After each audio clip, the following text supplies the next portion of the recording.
Chat, subscribe to the fl0m Clips and Highlights channel. If you're not chat, you should also subscribe to the fl0m Clips and Highlights channel. Gatler will literally be able to feed his family during Thanksgiving if you do. Thank you.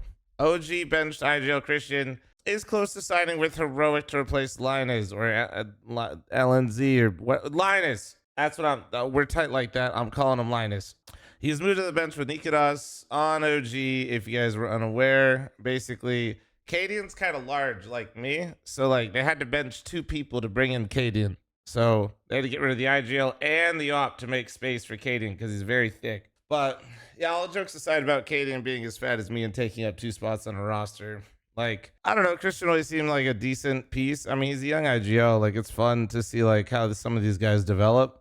The problem with the Heroic roster in general is that they lost their coach. That to me is like I'm not hating on Tobiz, or Tobias. Like they just lost their most important piece, man. Like Saw was kind of like clearly had a way of helping teams at least get their foundation set. And now Heroic is doing the thing that every org does, which is let's rotate our IGLs, right? If we don't know what's going on or if things aren't working, just change the IGL or just change the anchor. Those are the Counter-Strike rules of the universe. But all of this could have been avoided if you didn't sell Saw. But I kind of understand why they did. I mean, I'm sure the Saw transfer as a coach was one of the more expensive ones that we've seen. I would hope, at least.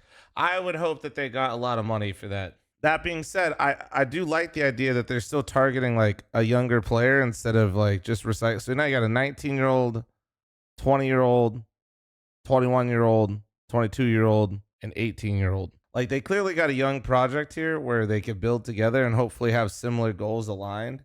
But yeah, it's just Heroic feels like, unfortunately, they maybe have made one too many roster moves where it felt like Heroic was always that team with Saw that was able to make roster moves and build themselves up, right? Like you always felt confident that no matter what or who they sold or whatever, that they would still be incredibly competitive in like a prickly team, that nobody was just like a free win or getting a free win on them. But now without Saw, they do feel more like an academy team project in some ways. I don't want to like fully label them that. I think Nilo, Youngster, and xfl0m are, and Alcran as on like the op has been good. It's just, it gives me that feeling now. Like this roster is starting to, if they can't find some foundation and they can't rally around Christian's calling, it's gonna start feeling like an academy roster. This roster is going to start feeling like OG, which is not.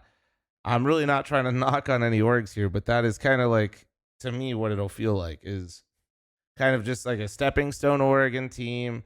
And Heroic felt like that way before, but they felt like they could actually do some damage. Now they don't really feel like, we're just kind of like, yeah, what pieces you got that somebody can steal? So this is a good move for Heroic. I like the move. I just don't know if I still just am like sitting here thinking about like, man, if they just somehow found a way to keep Saw, like I feel like imagine this roster with Saw, and like my perspective of this roster would change dramatically. Yeah, it's interesting how just like one like coach change, where I don't really talk about coaches like that too much, but one coach change can make me feel so different about a roster and a project in general. But yeah, subscribe to the fl0m Clips and Highlights channel.